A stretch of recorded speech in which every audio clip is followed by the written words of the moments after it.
Okay, now let's take a look at the questions for the lab. So the first thing I'm asking you is to write a balanced chemical equation for s'more synthesis. So in reality, right, this is not a chemical reaction. We're just making a s'more or synthesizing a s'more. So we are going to pretend that this is like a chemical reaction. So in making a s'more, you need 2 graham crackers. So that's what the 2G represents. And then you need 1 marshmallow. So you can write marshmallow out, or if you want, you can just what I'm saying is you can just put or you can have the 1 It doesn't matter. Just like in a balanced equation, nothing there means that there's 1 mole of that substance. And then you also need 3 chocolates, and then you can create your s'more.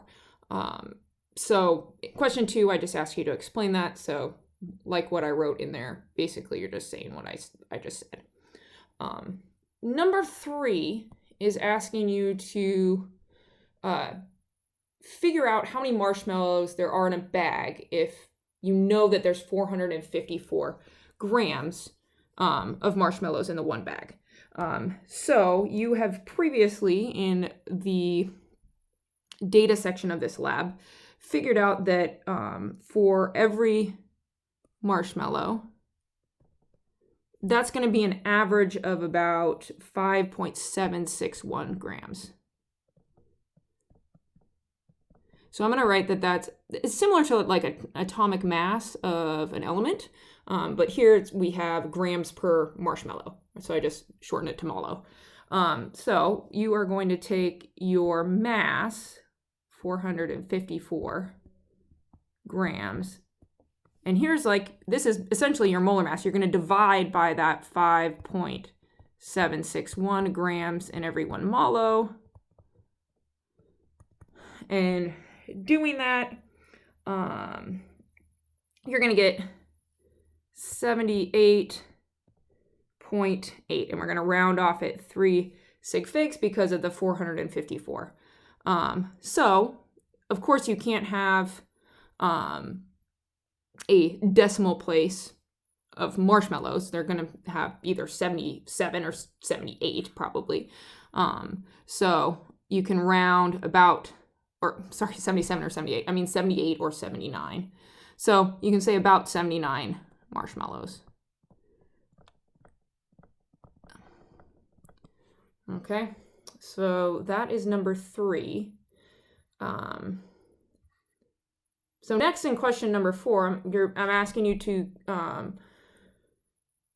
and this one is worded, I do admit this is worded kind of strangely, but I'm asking you about the ratio of marshmallows to s'mores. So you could ask yourself the question, how many marshmallows are there in a single s'more? Well, we have identified that the s'mores that we're making for this lab are going to contain 1 marshmallow. So there's 1 marshmallow per s'more. So 1 mallow to every 1 s'more. Okay, so that is, I think everybody, if I'd asked the question maybe a little bit differently, could have understood that. It is poorly worded, and I will change that for next year. So then I ask you to use the ratio above, so the 1 mallow per every 1 s'more, to determine how many marshmallows you would need to make 70 s'mores. So 70 s'mores is going to require 70 marshmallows, because if you're trying to make 70 s'mores and there's 1 mallow per every 1 s'more, and this is, of course, you don't have to show this work like this, but I'm just kind of showing you how you set it up in case it wasn't as obvious, it wasn't a 1-to-1 ratio. You multiply across, you get 70 divided by 1.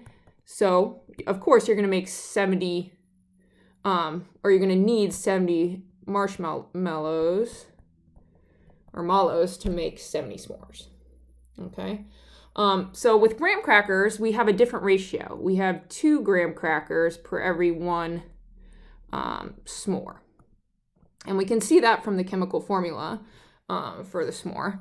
So now if we're trying to make 70 s'mores, but now instead we have 2 graham crackers per every 1 s'more, we're going to need 140 graham cracker units. Okay. And then finally, I ask you, and you can probably see the trend here, or the what we're doing. We're essentially multiplying the 70 by however many times you need that unit.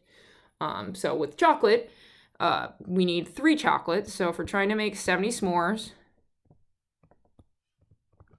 okay, we have 3 chocolate pieces in every 1 s'more.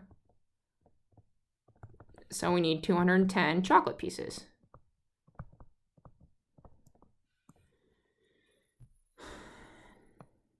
Okay.